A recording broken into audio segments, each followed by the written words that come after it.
Good morning students.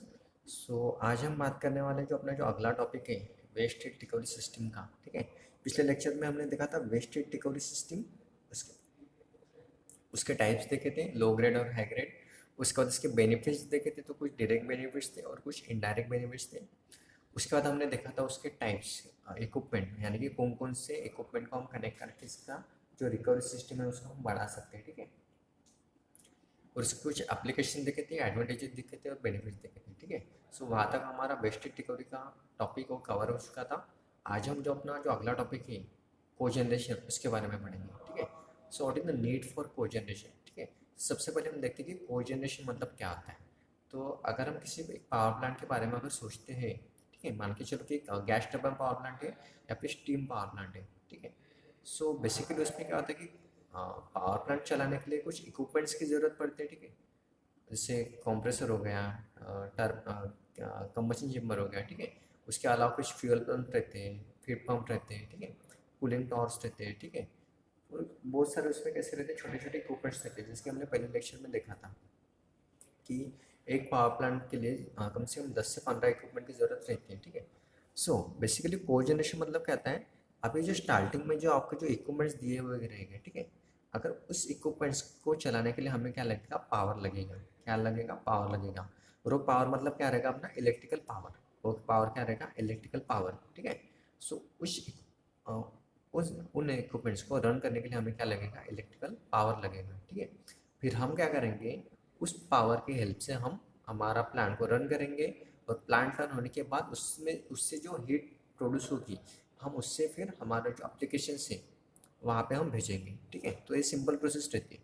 सबसे पहले electrical power लेने का, अपना जो प्लांट है उसको रन करने का, और उससे जो हीट मिलेगी उस हीट को हम अपने वेरियस एप्लीकेशन में भेज देते हैं। ठीक है, तो ये सिंपल प्रोसेस रहती है किसी भी पावर प्लांट की। ठीक है, लेकिन अभी बात क्या हो रही है यहाँ पे, सबसे पहले जब हमें इनपुट में इलेक्ट्रिकल पावर रख रहे हैं, जब जो हमारी मोटर से, ठीक है, मोटर से या फिर फ्यूल पंप है, ठीक है, या फिर फीड पंप है, तो उनको चलाने के लिए जो हमें पावर लग रहा है इलेक्ट्रिकल के फॉर्म में, ठीक है, उसकी कॉस्ट, ठीक है, फिर उसके बाद हम उसको रन करके फिर उसको हम एज स्टीम के फॉर्म में या फिर हीट के फॉर्म में हम सामने भेज दें। तो पावर प्लांट को चलाने की कॉस्ट, तो ये कॉस्ट कैसी होती है, ज़्यादा होती है, और इसको उधर से फिर वेस्ट भी निकल जाता है। ठीक है, क्योंकि जो स्टीम रहती है या फिर हीट गैसेस रहती है, हम उसको पूरी तरह से एप्लीकेशन में नहीं लाते हैं ना, कुछ एप्लीकेशन में लाते हैं और बाकी का कुछ वेस्ट हो जाता है। तो इसका जो कॉस्ट है वो बहुत ही ज़्यादा बढ़ जाता है। ठीक है, उसका कॉस्ट कैसे रहता है, बहुत ज़्यादा बढ़ जाता है। ठीक है, क्योंकि बेसिकली किसी भी पावर प्लांट में दो चीज़ें काम करती है, एक रहती है पावर और एक रहती है प्रोसेस हीट। जैसे इनपुट मीडियम रहता है इलेक्ट्रिकल पावर प्लांट को रन करने के लिए, फिर उससे जो हीट मिलेगी उसको हम बोलते हैं प्रोसेस हीट। ठीक है, तो दो चीज़ें अगर हम अलग अलग अगर चलाते होंगे, तो इसका जो कॉस्ट है वो कैसे रहता है, बहुत ही ज़्यादा बढ़ जाता है। इसका कॉस्ट कैसे रहता है, बहुत ही ज़्यादा बढ़ जाता है। ठीक है, को जनरेशन मतलब क्या आता है, अभी को जनरेशन की ज़रूरत क्या पड़ी और को जनरेशन क्या होता है। ठीक है, सो अगर हम क्या करते हैं, सबसे पहले जो अपना जो प्रोसेस हीट है, ठीक है, जो अपना जो प्रोसेस हीट है, ठीक है, वे प्रोसेस हीट को अगर हम किसी एप्लीकेशन की तरफ भेज रहे हैं, ठीक है, अगर मान के चलो कि अपनी पेपर मिल है या फिर टेक्सटाइल इंडस्ट्री है। ठीक है, एक तो पेपर मिल है आपकी, या फिर टेक्सटाइल मिल की, या फिर कौन सी भी केमिकल इंडस्ट्री है। ठीक है, अगर हम उसको वहाँ पे भेज रहे हैं, ठीक है, जो अपना जो प्रोसेस हीट है, हम उसको एज ए स्टीम के फॉर्म में भेज रहे हैं या फिर किसी हॉट गैसेस के फॉर्म में भेज रहे हैं।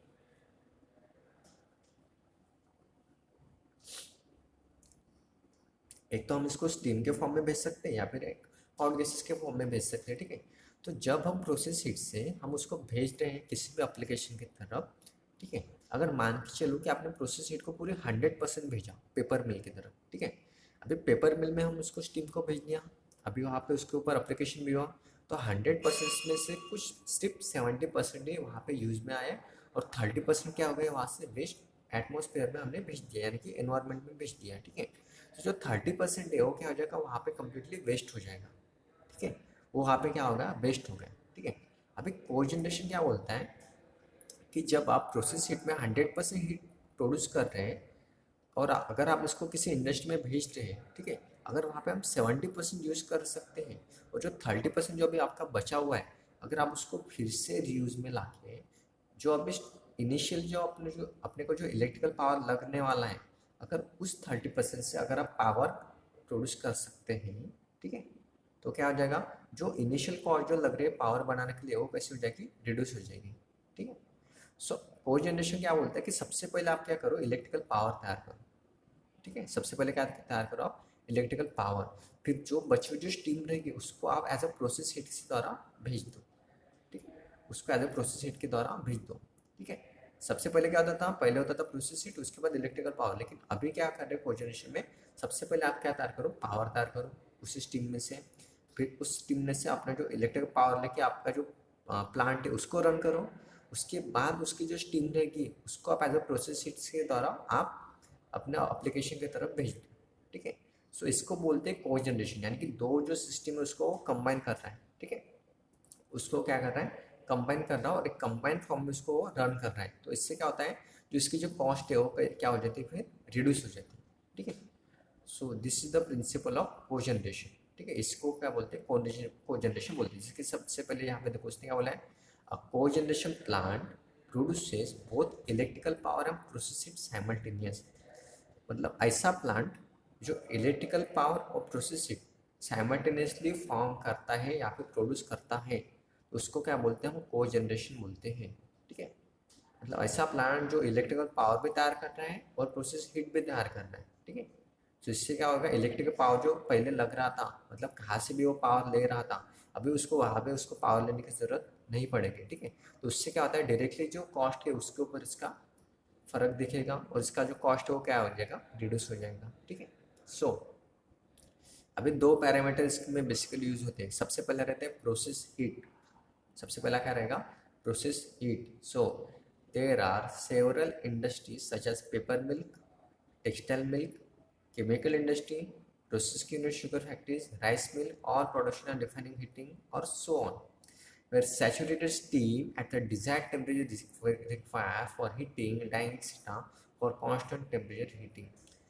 अभी किसी भी इंडस्ट्री में हमें क्या लगता है, एक स्टीम लगती है। क्या लगती है, स्टीम लगती है, हीटिंग प्रोसेस के लिए या फिर डाइंग प्रोसेस के लिए। ठीक है, बेसिकली दो ही प्रोसेस रहेगी, तो हीटिंग करना है या फिर डाइंग करना है। ठीक है, तो इसके लिए क्या लगता है, हमें कांस्टेंट हीट लगती है। ठीक है, तो इसको बोलते हैं प्रोसेस हीट। और अभी जो सेकंड है वो है, apart from the process heat the factory also need power to time various machines. अभी जो भी मशीन्स या फिर इक्विपमेंट जो हम यूज़ कर रहे हैं वो हीट को प्रोड्यूस करने के लिए। ठीक है, क्योंकि हीट तो ऐसे प्रोड्यूस होगी नहीं। एक मान के चलो कि आप अपने घर में अगर अपने को वाटर बॉईल करना है, ठीक है, तो वाटर ऐसे बॉईल हो जाएगा नहीं, उसको क्या लगेगा, हमें गैस लगने की लगेगी। ठीक है, या फिर इलेक्ट्रिकल सप्लाई लगेगा।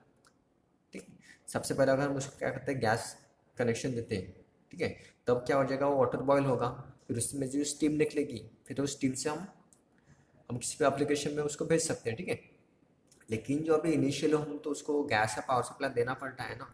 ठीक है, ठीक है, तो वहाँ पे उसने बताया इलेक्ट्रिकल पावर क्या, किसी भी पावर प्लांट में सबसे पहले क्या देना पड़ता है, पावर देना पड़ता है। ठीक है, for lighting and other purpose therefore two separate units were required for generating steam of two qualities. ठीक है, तो इससे क्या आता है, दो यूनिट को सेपरेट चलाना कैसा हो जाता है, वेरी कॉस्टली हो जाता है। ठीक है, तो कोजनरेशन क्या बोलता है कि आप क्या करो अभी, but having two separate unit for process and power is wasteful, therefore the idea of cogeneration came to exist. तो कोजनरेशन क्या बोलता है कि क्या करो, सबसे पहले जो स्टीम जो है उससे क्या, सबसे पहले अपना पावर प्रोड्यूस करो, फिर उस पावर से आप अपना मशीन चलाओ, फिर उसमें से जो हीट निकलेगी उसको आप सामने भेजो। ठीक है, यानी कि रिसाइकलिंग प्रोसेस है। तो इससे क्या हो जाएगा, जो स्टार्टिंग में जो इलेक्ट्रिकल पावर रख रहा है उसकी कॉस्ट क्या हो जाएगी, अभी रिड्यूस हो जाएगी। ठीक है, सो देखो यहाँ पे एक डायग्राम बताया उसने। ठीक है, अभी मान के चलो, देखो एक नेशनल गैस है। ठीक है, यानी कि 100% है यहाँ पे।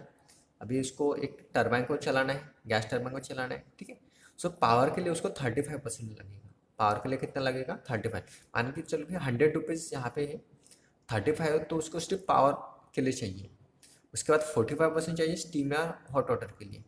ठीक है, और जो 20 है उसका क्या रहेगा, वो वेस्ट निकल जाएगा। ठीक है, इसका यानी कि कुछ काम नहीं है। ठीक है, तो 100% में से सबसे पहले 35 तो वो पावर ले गया, उसके बाद बचाव 45% स्टीम ले गया, और 20% क्या हो जाएगा, इसका वेस्ट हो गया। ठीक है, तो कितने एफिशिएंट मिलते हैं, सिर्फ 35 और 45, यानी कि 80% एफिशिएंट हुए ना वो। 20% तो वेस्ट जा रहा है। ठीक है, उसमें क्या 35% तो पावर लेके जा रहा है, यानी कि जो अपने को जो स्टीम प्रोड्यूस करनी थी वो स्टीम 45 हो रही है 100 में से। ठीक है, अगर हम 100% दे रहे हैं तो उसमें से सिर्फ 45 ही हमें यूजफुल हो रही है, बाकी का तो 20% वेस्ट जा रहा है और 35% तो पावर लेके जा रहे हैं, ठीक है। अभी देखो ट्रेडिशनल पावर प्लांट, मतलब पहले पावर प्लांट में क्या होता था, फ्यूल 100% देते थे तो इलेक्ट्रिसिटी 38% के लेके जाता था, और लीक कितना होता था, 62% होता था। कितना होता था, 62%, ठीक है। लेकिन अभी कोई जनरेशन क्या बोलता है कि आप सबसे पहले क्या तैयार करो, इलेक्ट्रिसिटी। सबसे पहले क्या प्रोड्यूस करो, इलेक्ट्रिसिटी। उसके बाद बचे हुए इसको आप थर्मल पावर की तरफ भेजो, यानी कि 45%। तो लीक का जो वेस्ट का जो प्रमाण है वो क्या हो गया, डिक्रीज हो गया, यानी कि 30% तक ही आप आ गए, ठीक है। सो इसको बोलते हैं कोजनरेशन। सबसे पहले आप इलेक्ट्रिसिटी प्रोड्यूस करो, उसके बाद उसी को आप थर्मल पावर की तरफ भेजो प्रोसेस हीट के लिए, और कुछ ना कुछ फिर लीकेज हो जाएगा। तो यहाँ पे जो 62% चांसेस थे, अभी इसमें क्या हो गया, वो कम हो गया, ठीक है। सो इसको ही बोलते हैं नीड फॉर कोजनरेशन, ठीक है। सो इसके नेक्स्ट लेक्चर में हम देखेंगे कि किस तरह से कोजनरेशन को हम यूज़ में ला सकते हैं, इसके क्या क्या इक्विपमेंट्स रहते हैं और उसका वर्किंग वगैरह कैसे रहते हैं, हम अगले लेक्चर में देखेंगे, ठीक है। Thank you.